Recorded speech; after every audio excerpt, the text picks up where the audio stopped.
July 24, 1979 is a beautiful summer day in Portland, Oregon. By late afternoon, the temperature hits 80 degrees Fahrenheit. Inside her apartment, Anna Holovka is getting ready to go outside. Anna shares the apartment with her boyfriend, David Kraker. She writes a note saying she's going to the grocery store, which is about a 5-minute walk away. She jots down that it's 4 p.m. and she'll be home soon. Later, Lee Rennick would advise police she saw Anna walking down the street around 5 p.m. as she was sitting in her vehicle in a parking lot where Anna's street dead ends. Lee sees Anna walk past the front of her car around 4:45 p.m. Anna turns south on Northwest 19th Street, walking toward West Burnside to the nearby McDonald's where they both work is located. It's the last time Anna is seen alive. At some point between 5 and 10 p.m., someone is inside Anna's bedroom sexually assaulting her. The man then strangles her to death with a cord of a portable radio. The life of an active 20-year-old woman is suddenly destroyed. I just feel so horrible about what must have been like for her when he attacked her and did what he did, because he was such a scary looking individual. I think he called himself the monster, and he looked like a monster. Is the attacker a stranger who forced his way into Anna's apartment, or someone in her inner circle she trustingly let inside? It will take over 30 years, relentless investigative work, and new game-changing scientific technology for this vicious killer to be finally caught.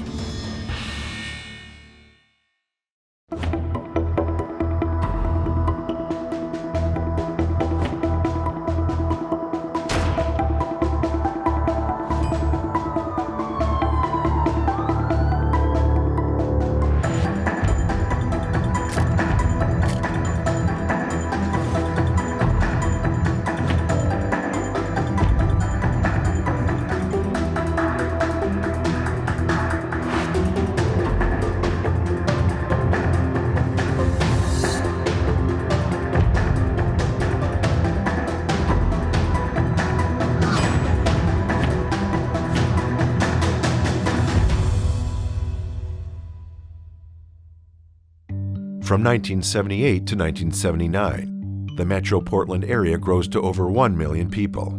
It is turning into a big city. Anna Maria Holovka is a Portland local. She was born there in 1958. Life is a bit tough growing up. At some point, Anna ends up in foster care. Despite any upheaval, Anna studiously graduates from Sunset High School in 1977. In June 1977, she gets a job caring for the children of Susie Niemers. Susie describes Anna as gentle and quiet. She and her husband Stephen like Anna and encourage her to date several of their male friends. But by early 1978, Anna is living full-time in the Niemers' basement with her boyfriend David Kraker. Anna speaks repeatedly of marrying 27-year-old David. They've been together 4 years, so since she was 16 and he was 23. A friend of the Niemers, Andy Fox, has known Anna since she was a kid. He says she was quiet and timid. He and his wife dislike David and hope Anna will break up with him. Then Anna's boss, Stephen Niemers, expresses his disapproval of David. So in December 1978, Anna and David move out of the Niemers' basement apartment and into the Tudor Arms at 1811 Northwest Couch Street. In 1979, Anna is a pretty 20-year-old still trying to figure out her life. Living at the Tudor Arms with David seems like an adult step. In late June of 1979, Anna's younger sister, Rose Holovka, temporarily moves in with Anna and David so she can start her life. Anna also has 2 brothers. Joe is in prison for shooting someone, and she doesn't see Mike because she says he stole money from her. Anna has plans for her money. Apparently, the only thing stopping her and David from marrying is their finances. But because her boss, Stephen Niemers, dislikes David, Anna quits caring for the Niemers' children. Instead, she takes a minimum wage job at a nearby fast food restaurant. The fast food restaurant is located at 1831 West Burnside Street, just over a block away, around the corner from her apartment. David wants Anna to quit working there. It's not so much the low pay he objects to. He thinks there are weird people hanging out there. Is this the care of a concerned boyfriend, or the insistence of a controlling older man over his younger girlfriend? Her boyfriend, David Craker, is a construction worker specializing in concrete. Now, outside of his job, he has an obsession with fishing. He likes going whenever possible. Fishing is the one thing Anna and David disagree about, according to Rose. Rose is 18 and has been temporarily living with Anna and David for about 3 weeks. Rose has heard them fight about him going fishing and not spending his spare time with Anna. Around 7 a.m. on Tuesday, July 24th, 1979, David heads off to work. Anna and Rose walk around the corner to the McDonald's. Rose also now works at the fast food restaurant. Anna and Rose had gone to an early morning softball game at a park. Around 9:30 in the morning, they enjoy a cup of coffee together at McDonald's. The sisters notice customer David Boardman. Now, he glares at Rose because once, when he was barred from the restaurant, she saw him inside and told the manager. Boardman is also a neighbor. He lives in the Tudor Arms apartment building. Boardman is an example of why David wants Anna to quit working at McDonald's, and Anna takes David's request seriously. That afternoon, Anna and a coworker apply for jobs at a taco restaurant and 2 grocery stores, all within walking distance of Anna's apartment. It's now close to 4 p.m. and Rose is heading off to her shift. Anna confirms she'll be home at 10 p.m. when Rose finishes her shift, since Rose doesn't have keys to the building or the apartment. David still hasn't returned from work. Apparently, he doesn't always come home at a regular time. Anna said she was going grocery shopping and would return by 4. Between 4:30 and 5, Rose calls Anna from the McDonald's phone and it just rings and rings. At 10 p.m., Rose finishes her shift. She walks around the corner and minutes later is at the apartment building. Rose doesn't have a key, so she uses the building buzzer. Anna said she'd be home to let her in, but she isn't answering. Rose finally notices that the building door is open and lets herself into the building. Rose knocks on the apartment door, but Anna still isn't responding. Rose borrows a key from the building manager down the hall and lets herself into apartment 103. Rose calls Anna's name when she gets inside. Everything in the apartment appears normal. In the living room, the TV is on and so is the light above it. Rose can dimly see Anna in the unlit bedroom. It looks like her sister has fallen asleep on the bed. After a few minutes, Rose goes to wake Anna. She turns on the bedroom light and sees the cord from a still attached portable radio wrapped around Anna's neck. She's not sleeping, she's dead. Rose calls the police and she opens the living room blinds so she can see them arrive. Despite that rising hysteria, she notices the window overlooking Couch Street is open. Did an intruder enter and kill Anna? What started as a beautiful summer day for the sisters has ended in Anna's last day on Earth. Forensic scientists comb the apartment for evidence. Rose isn't certain, but she thinks Anna herself opened the window earlier since it was a hot day. Multiple fingerprints are found throughout the apartment. It seems many people have been there at various times. Despite all the fingerprints, it appears it's a single attacker. Rose is at a police station recounting how she found her sister. Detective Carrie Taylor questions the building manager, Irma Dykeman. Irma says Anna and David have been good tenants since they moved in. Irma mentions an incident between Anna and Boardman from apartment 309 that occurred a few months earlier. Now, she's seen Boardman talking to Anna at the fast food restaurant. Irma says his behavior is strange. Irma also reveals Anna said she didn't want her brother Mike to know where she lives, so she asked to use the fake name Fisher on the outside mailbox. And Anna said she was afraid of her brother. David's whereabouts are unknown since he left for work at 7 a.m. Did he secretly return unseen and have a fatal fight with Anna? Investigators question building janitors Joe and Joyce Mendez. The last time they saw David was when he was leaving for a fishing trip, a few days prior to Anna's death. Neighbors Carolyn and Robert O'Brien lived directly across the hall from Anna. They went to bed around 9 p.m. and were awoken by Rose's screams. They also last saw David leaving on that fishing trip with Mick. As investigators track David's whereabouts, they learn Anna isn't quite the timid girl everyone thinks she is. Co-worker Lee Rennick, the last one to see Anna alive, didn't really know Anna, but is surprised Anna has a boyfriend. She says Anna seemed interested in male customers. A scrap of paper bearing the name Roy and a phone number is found in Anna's belongings. Is Roy a man Anna had a connection with? And were there others? But where is Anna's boyfriend, David? Police start talking to the neighbors. Irma points out an older station wagon approaching the apartment. Now, the driver is Anna's boyfriend, David Craker. Police officer takes David into the apartment and discloses that Anna has been viciously murdered. Detectives learn Anna was friendly with clerk Mark Sonato, who works at the Elias grocery store across from her apartment building. Anna would hang out sometimes while Sonato was working. He was attracted to her and asked her out on a date once. Investigators receive a letter from a man named Alan Bear, who lives in the apartment building next door to Anna's building. Alan writes that he knows Anna from hanging out at the fast food restaurant. He says Anna came on to him, but when he reciprocated, she gave him the cold shoulder. Alan also alleges he's seen Anna leave the restaurant with various other men. Suddenly, investigators have multiple male suspects: boyfriend David, neighbor and fast food customer Boardman, brother Mike, fishing buddy Nick, the mysterious Roy, store clerk Sonato, and letter writer Alan. Is one of these men capable of murder? Who entered Anna Holofka's apartment on a sunny summer afternoon and brutally killed this young woman? A woman with her whole life still ahead of her. Anna Holofka is last seen walking past a co-worker's car on July 24, 1979. She's found by her sister Rose, strangled to death in her apartment. Anna lived with her boyfriend David Craker in the Tudor apartment building in Portland, Oregon. She really wanted to marry David. Everyone said Anna was quiet and shy, but within weeks of her death, investigators have several male suspects, including David, all connected in some way to Anna.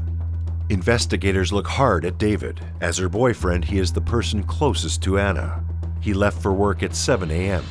and supposedly didn't return until after police were at the crime scene, just after 10 p.m. David finishes work around 5:45 p.m. He drives to the Poorhouse, a tavern he frequents in the Cedar Mills suburb west of downtown Portland. He tries calling Anna from the bar, but she doesn't answer the phone. He spends several hours drinking beer and playing pool. David says he usually goes out about once a week, but generally doesn't stay out that late. Part of the reason he's so delayed getting home is he has to sober up before driving. Detectives speak with the tavern owner, who says when he arrived at 7 p.m., David was already drinking at the bar. He confirms David stayed for several hours and believes David left sometime after 10 p.m. This timeline jives with David's return to his apartment, the murder scene, after 10 p.m. David quickly cooperates. Detectives question him about his relationship with Anna, which he describes as normal. His fingerprints taken, as well as hair samples from his head, arm, and pubic region. He also readily provides blood and saliva samples. David agrees to take a polygraph test. He appears nervous and emotional and confesses he hasn't been sleeping well. When asked if he lied about the last time seeing Anna being the morning she died, David says no. The examiner concludes the scoring on this question shows David is telling the truth. The examiner asks, "Did you kill Anna Havlaka?" David says no. The numerical scoring on this question comes back inconclusive. Did David Craker brutally strangle his girlfriend, Anna Holofka? In a discussion after the polygraph, David admits he feels responsible for Anna's death because he went out drinking after work. He strongly believes if he had gone straight home, she would still be alive. The examiner factors in David's emotional involvement with Anna. Coupled with David's exhausted state, the low score on this question doesn't indicate David was involved in Anna's murder. Detectives eliminate boyfriend David Craker as Anna's killer, but they still have several more male suspects to investigate. Detective Sturdivant calls the number on the scrap of paper found in Anna's belongings and asks to speak to Roy. A woman from an answering service says the number is connected to their client, Roy Ostergaard. Roy, who owns a concrete company, says David's name is familiar. He may have called looking for a job. When Sturdivant calls David, David confirms he had called Roy looking for work and had forgotten in the terrible aftermath of Anna's death. Detectives rule out Roy Ostergaard. There are still several suspects left. Was it someone close to Anna Hlafka who killed her so brutally? Anna isn't close to her brother Mike. She says he stole money from her, money she works hard to earn. So she refuses to see him. Anna was so afraid he would track her down, she even put a fake name on her apartment mailbox. When detectives talk to Mike, he confirms he didn't see Anna often because they didn't get along. Detectives find zero evidence pointing to Mike. Anna's brother is no longer a suspect. Anna's murder is ruled death by strangulation. The portable radio electrical cord was used as the ligature.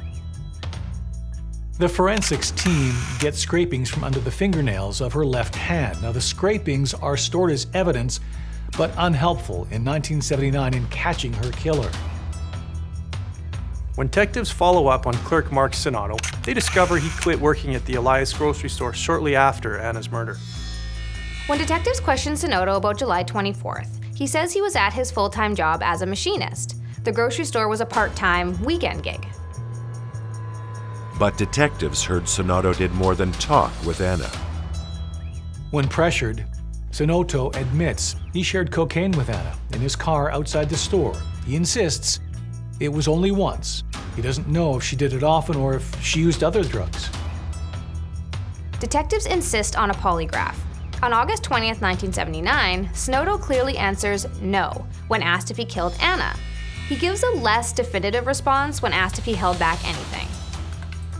Sonato claims the last time he saw Anna was 2 days before her death, but he's vague about where he was the evening of July 24th. Sonato says even though he told detectives about sharing cocaine with Anna, he'd been thinking about her admitting she was enjoying it on rare occasions. Investigators learn Anna was a young woman lightly experimenting with drugs. But ultimately, Sonato doesn't fit as the murderer, and they rule him out. There is a suspect who not only hangs around the McDonald's where Anna works and hassles her, he lives in her apartment building. David Boardman is at McDonald's the morning of July 24th, 1979, at the same time Rose and Anna are there drinking coffee. Mere hours before, Rose finds Anna dead in their apartment in the same building where Boardman lives. Boardman lives in apartment 309. The building manager, Irma Dykman, has seen him sitting at the same table with Anna at McDonald's. Anna's sister Rose says Boardman would hang out at the restaurant and stare at the female servers. Boardman was angry with Rose since she reported him to the McDonald's manager for being in the restaurant when he'd been barred from there, even though it was her job to do so. Irma Dykman calls Boardman strange, and Boardman is one of the weird guys hanging around the fast food restaurant, the reason David wanted Anna to quit working there. At 11:30 p.m., 2 weeks prior to Anna's death, someone knocks at David and Anna's apartment door. When Anna answers the door, Boardman is standing in the hall. He asks to see Rose. Anna tells him it's late and he needs to go away. Boardman does go away. When Detective Sturdivant visits the Tudor Arms on July 31st, a week after Anna's murder, Boardman has cleared out of his apartment. Is suspect David Boardman in the wind? Anna Hlafka has been dead for 7 days, leaving plenty of time for her killer to disappear. On July 24, 1979, Anna Hlafka is sexually assaulted and strangled to death in her Portland, Oregon apartment. Despite finding numerous fingerprints throughout the apartment and having at least a half a dozen male suspects, detectives are struggling to make headway toward the killer. While attempting to track down Boardman, investigators learned he'd been mentally committed to the University of Oregon Hospital in 1974 and again in 1975. Boardman eventually leaves a change of address with the Tudor Arms building manager, and on August 22nd, Detective Studervant tracks him down at his new address. Boardman confirms he's a regular customer at the McDonald's where Anna worked, and that he did see her and Rose there the morning of her death. Boardman also admits to the late-night visit to Anna's apartment. He wanted to ask Rose out for a cup of coffee. Now, when pressed by Detective Sturdivant, Boardman insists he didn't pursue Anna because he knew she was involved with someone. Sturdivant convinces Boardman to take a polygraph test. He arrives early and seems wary. During the pre-test interview, Boardman mentioned he'd heard Anna was strangled with an electric cord. The examiner neither confirms or denies. When asked during testing if he tied that article around Anna's throat, Boardman answers no. When asked if he did whatever caused Anna's death, Boardman also responds no. Though Boardman's polygraph scores lack complete conclusiveness, the examiner determines Boardman has answered the questions truthfully. He is ruled out as a suspect. Investigators are running out of suspects, and in 1979, with limited clues, investigators make use of every tool they have to find Anna Holofka's killer. So they also polygraph letter writer Alan Baer. Examiners conduct 2 polygraph tests on Alan Baer, who sent a letter to police saying Anna had come on to him. Alan believes he's being set up as a suspect. During the first exam's pre-interview, the examiner notes Alan has troubling ideas about women. Alan believes all women are sexually attracted to him and are continually trying to convince him to say yes. He explains to the examiner that when he refuses these advances, the women retaliate against him with violence. Alan told Detective Sturdivant he has a practiced come-on method with women. He asked the girl at the McDonald's counter for a cherry pie, code in his mind that he wants the woman to have sex with him. This is a guy who also told detectives he'd been served a McDonald's coffee by Anna and 2 other female staffers, and that the coffee was poisoned. During the polygraph, Alan answers no when asked if he killed Anna, but the test results are inconclusive, partly because he admits he consumed a lot of beer and marijuana the night before.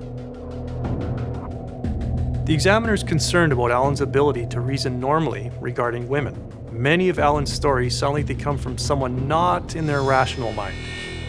The first test is ruled inconclusive, but Alan agrees to a second test. Is this the arrogance of a practiced liar and killer? Alan arrives more clear-headed for the second polygraph test. The examiner asks Alan if on the night of July 24th, 1979, he inflicted those injuries on that girl. Alan answers no. The examiner believes Alan answers truthfully. Coupled with details of his whereabouts on that night, he is dropped as a suspect. There's still a suspect who is close to David, his fishing pal Mick Larson. Detectives investigate his whereabouts on July 24th, 1979. Mick works at Willamette Iron and Steel. Now, he finished work around 4:30 p.m., which is verified by the company timekeeper. Mick claims he didn't really know Anna. He saw her only when he met her to go fishing, or occasionally at a party. He agrees to take a polygraph test. Mick shows up for the polygraph test, agrees to cooperate, and answers no to questions about causing Anna's death. But Mick physically contaminates his answers by movements, yawns, and deep breaths. Despite the contaminated polygraph test, at this point, Mick can't be tied to Anna's murder. On December 7th, 1981, Detective Tony Newman opens a manila envelope mailed to the Detective Division.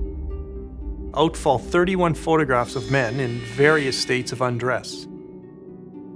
There's a name and return address on the envelope, Robert S. Arneson. The next day, December 8th, Newman receives a second envelope from Arneson.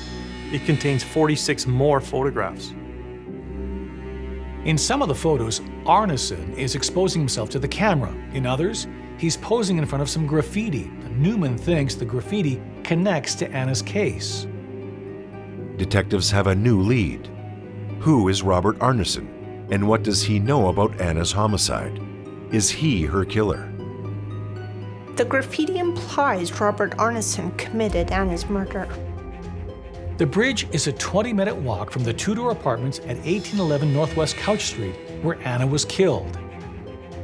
Arneson knew David Boardman, Anna's neighbor, in apartment 309, and hung out there. When Boardman moved out quickly after Anna's murder, Arneson squatted in the apartment. At some point, Arneson and a female friend are stopped on the street by two detectives. They're taken to the police department and questioned about Anna's murder. Detectives try giving Arneson a polygraph, but he's too drunk. It's an odd turn of events. Detectives don't pursue Arneson as a suspect and let him go. Despite all the polygraph tests, fingerprints, scrapings from under Anna's fingernails, blood, hairs, and the ligature murder weapon, detectives have run out of leads. The case goes cold, and the days stretch into weeks, months, and then decades. It takes two resourceful detectives and new forensic technology to bring the case back to life. On July 24th, 1979, Anna Holofka is sexually assaulted and strangled to death in her Portland, Oregon apartment. Despite having at least half a dozen male suspects, detectives are struggling to make headway toward the killer, and the case eventually goes cold in 1981. In 2009, 30 years after the tragic murder of 20-year-old Anna Holofka, her cold case file is re-examined by fresh eyes. Volunteer retired detective Dennis Baker submits some of the physical evidence to the Oregon State Police Crime Lab for analysis. It doesn't happen overnight, but finally there's a huge breakthrough in the case, thanks to new forensic technology. In 1979, detectives and forensic scientists carefully preserved every scrap of evidence they found. Well, first of all, we owe a huge debt of gratitude to the original crime scene investigators in 1979, because they couldn't possibly have known what was going to be available with DNA analysis later. DNA wasn't even being used in 1979 in law enforcement cases. This includes hair, blood, fingerprints, and those scrapings from under Anna's fingernails, tissue belonging to the predator who attacked and killed her, tissue containing DNA. Crime scene DNA evidence is found in blood, saliva, hair, semen, sweat, mucus, earwax, and other tissues, and is basically the same DNA no matter where on your body the sample comes from. Relatives will have DNA similar to yours, but the patterns in some regions of your DNA will still distinguish you from them. In the United States, the FBI established the Combined DNA Index System, acronym CODIS, in 1998. Crime scene DNA samples can be compared to samples in the database to search for a match. A massive breakthrough in Anna's case finally occurs in 2011, when Oregon State Police forensic scientist Janelle Moore discovers an unknown man's DNA profile in the crime scene evidence. It's an unusual sample because it has a full profile. Detectives will now have the killer's DNA profile, they just don't have a suspect to match it. Forensic scientist Moore is confident this DNA profiles the man who brutally murdered Anna Holofka on July 24, 1979. In 2011, the killer's DNA profile is entered into the FBI's CODIS database. It generates no match. In 2012, Detective Meredith Hopper with the Portland Police Bureau's Cold Case Homicide Unit take on Anna Holofka's case. From 2012 till 2016, Hopper tracks down the previous male suspects in order to get DNA samples from them, compare them to the killer's DNA found in the scrapings under Anna's fingernails. Detective Hopper and her partner track down Mick Larson, Alan Baer, and all the other male suspects, including David Boardman. After eliminating Mick Larson and Alan Baer, Detective Hopper and her partner Wheat questioned David Boardman in 2013. He remembers Anna saying she was beautiful. and she worked at a fast food restaurant. Hopper asks if he had any friends named Robert, and Boardman describes Robert Arneson as someone he didn't like, calling him a troublemaker and a psychopath. Arneson had been in Boardman's apartment before and after Anna was killed. Arneson would get drunk and talk about killing women. He told Boardman he hung women from underneath bridges. This ties into the photographs Robert Arneson mailed to police, with him standing beside graffiti under a bridge. Boardman insists he's not Anna's killer and agrees to give a DNA sample when asked. His swabs are submitted to the Oregon State Police Crime Lab for comparison. He is not a match. Boardman did not kill Anna Havlaka. Detective Hopper now has more info about Arneson. She just has to locate him. Hopper can't find any police documents of an interview or attempted polygraph test with Arneson. Is he Anna's attacker? But unfortunately for Detective Hopper, she learns Robert Arneson is dead. But she locates his son, Jason Arneson. Jason agrees to give a DNA sample. Arneson's DNA is not a match to the killer's DNA found under Anna's fingernails. Detective Hopper's investigation comes to a halt. It's now 2016, over 35 years since Anna Havlaka was murdered. Cold case detective Meredith Hopper is still on the hunt for the killer. Detective Hopper is stumped. She has DNA tested all the suspects since the case began in 1979 and has 0 leads. In 2016, Anna's case goes ice cold again. Detective Hopper meets with the Havlaka family in 2016 to update them. She assures them Anna won't be forgotten. Hopper sends a DNA profile to Parabon Nanolabs in Virginia, which has over 1 million genetic profiles in its database. In June 2018, Parabon's initial genetic genealogy analysis finds 8 potentially promising matches that share DNA at levels consistent with third cousins. Parabon takes the 8 potential matches and uploads them into public databases, such as GetMatch. If any of the 8 matches make connections, the detectives are back to investigative legwork in order to narrow down the suspect by age, gender, residence, etc. What made this case workable is we had multiple matches around that 3rd to 4th cousin level. In October 2018, 39 years after Anna's murder, Parabon Nanolabs delivers its final report. There's a hit. One suspect connects to the 8 familial matches. The man common to them all is named Jerry Walter McFadden. We got fortunate that we had matches connecting to multiple grandparent lines, both on his mom's and dad's side, that really only pointed at one immediate family. So we knew that the DNA contributor in this case had to be Jerry McFadden. None of the investigators have heard this name before. Who the hell is Jerry McFadden, and where is he now?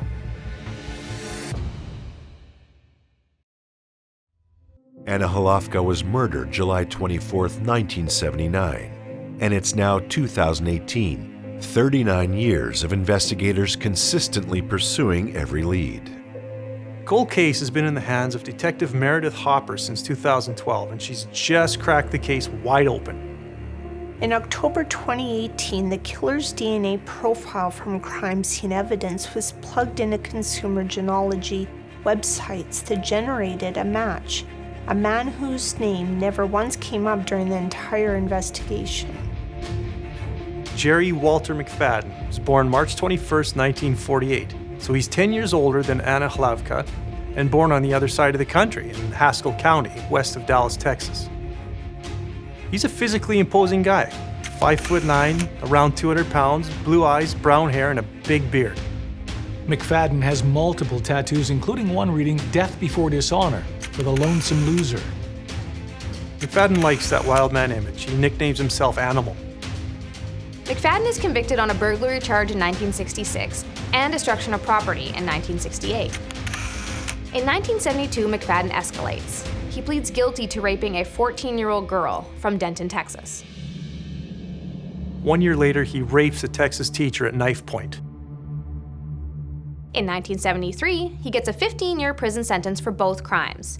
But he is out in December 1978 after less than 6 years. Until October 1979, when he's caught in Jones County, Texas, for violating his parole. McFadden is convicted of aggravated robbery and aggravated sexual abuse for attacking the secretary. He is sentenced to 15 years in prison. But in July 1985, McFadden is again paroled early after serving only 5 years. An era of mass incarceration begins in the United States in 1973. Texas prisons quickly became overcrowded, so the state developed a directive to make room to save money and avoid building new prisons. But McFadden's parole to Hawkins is granted. Part of being a parolee means staying out of trouble. Animals' good behavior outside of prison lasts less than a year. When local Suzanne Harrison and her best friend Gina Turner jump into a car and head to Lake Hawkins, 10 minutes outside of town, to meet up with their friend Brian Boone. Neighbors remember seeing the friends with a fourth person, an older, scruffy man in a blue and white vehicle. The trio are never seen alive again. A search is launched, and Suzanne is found Monday, May 5th at a remote roadside park. She's been raped and she's been strangled. Gina was shot once and Brian multiple times. 16 miles away at a highway intersection. Now at the wheel is Jerry McFadden, who's taken into custody. McFadden's been in prison for 2 months, already serving a life prison term for the botched robbery of the couple. Jurors find Jerry McFadden guilty of murdering Suzanne Harrison. He is sentenced to death. On October 14th, 1999, Jerry Walter McFadden's life of crime ends. He dies by lethal injection at the Huntsville Unit State Prison in Texas. The time of death was 6:16 p.m. What was extremely surprising about this case is that the perpetrator in this case, the person that we were able to identify through investigative genetic genealogy, was a known serial rapist and killer. And so you would expect that somebody like that would already have their DNA in the law enforcement database. But he had actually been put to death, executed in Texas in 1999. And I had already learned from a previous case that they did not compel DNA from the death row inmates in 1999 in Texas. Since McFadden died in Texas in 1999, how can Detective Hopper prove in 2018 that he attacked and brutally murdered Anna Holofka in her Oregon apartment in 1979?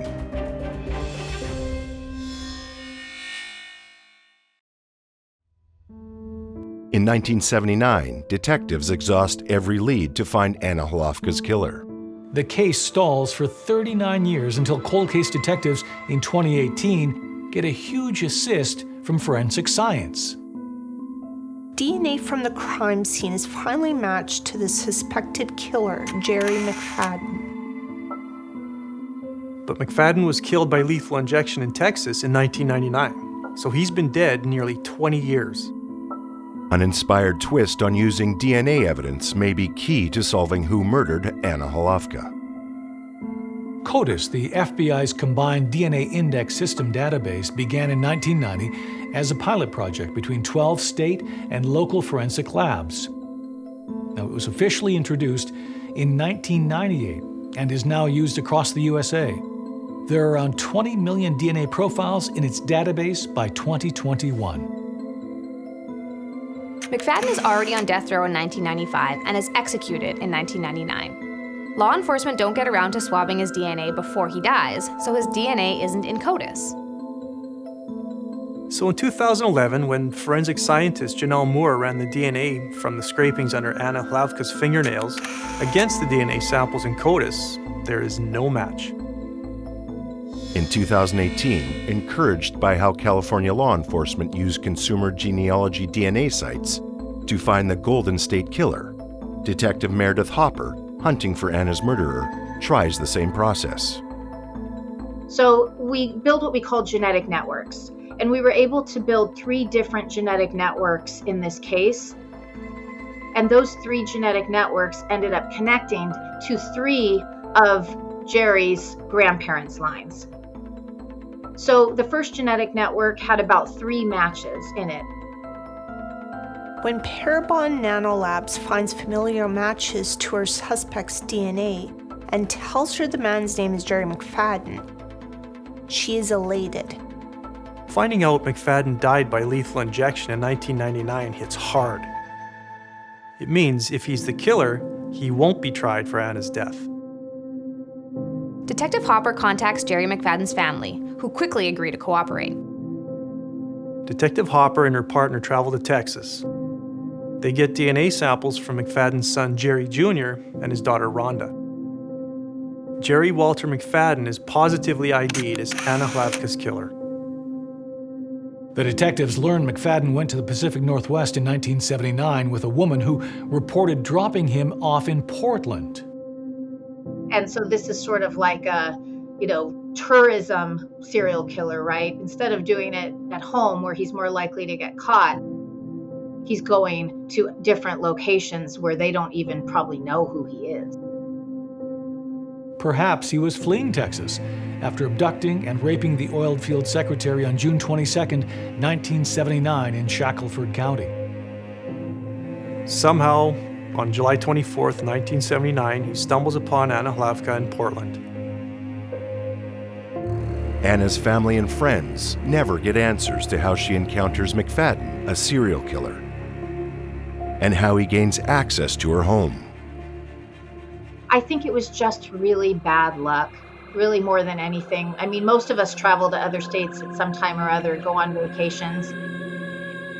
I think he just happened to go to that location, must have somehow seen Anna Marie, and she became his victim just out of very bad luck, being in the wrong place at the wrong time. We should be so thankful that we have law enforcement that is so committed to finding answers for the families and for these victims. Thanks to the unwavering efforts of law enforcement and the advancements of DNA forensics, the senseless and violent murder of Anna Hlavka has been solved, and her killer finally caught.